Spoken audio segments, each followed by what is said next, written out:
పెళ్లి చూపులు ఆ, రాసేటప్పుడు ఏమైందంటే ఆ, చాలా ఆల్రెడీ ఆయన హార్ట్ కొంచెం ఇష్యూ ఉండే, సో దగ్గుతుండే, ఆ, కాళ్ళు వాసిపోయినాయి.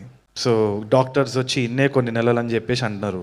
ఆ టైంలో నేను రాత్రిపూట స్క్రిప్ట్ పెట్టుకొని రాసేటోడిని, దర్శివి డైలాగ్స్ రాసేటోడిని, రీతుది విజయ్ది కామెడీ రామ్ కామ్ రాస్తున్నా. ఇంట్లేమో వేరే సిచ్యువేషన్. రాత్రిపూట భయమేది, ఎందుకంటే అప్పులు ఉండేది, సొంత ఇల్లు కాదు, ఫైనాన్షియల్ టెన్షన్ చాలా నడుస్తుండే. ఇక్కడేమో రొమాంటిక్ కామెడీ టేబుల్ మీద రాస్తున్నా. ఒక డైలాగ్ ఉన్నది దర్శిది, నా సావు నేను చస్తా అని చెప్పేసి.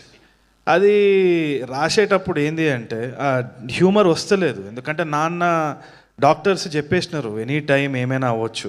సో ఈ డైలాగులు రాసేటప్పుడు రాత్రిపూట భయం వేసేది. భయంని కొంచెం తగ్గించాలంటే నాన్న ఉన్నాడా లేడా, కర్టెన్ ఇట్లా తీసి ఫోన్ తీసి లైట్ ఆన్ చేస్తే ఆయన పొట్ట ఇట్లా పైన కింద కదులుతుంటే ఊపిరి తీసుకొని పెళ్లి చూపులు కొంచెం కొంచెంగా రాశారు.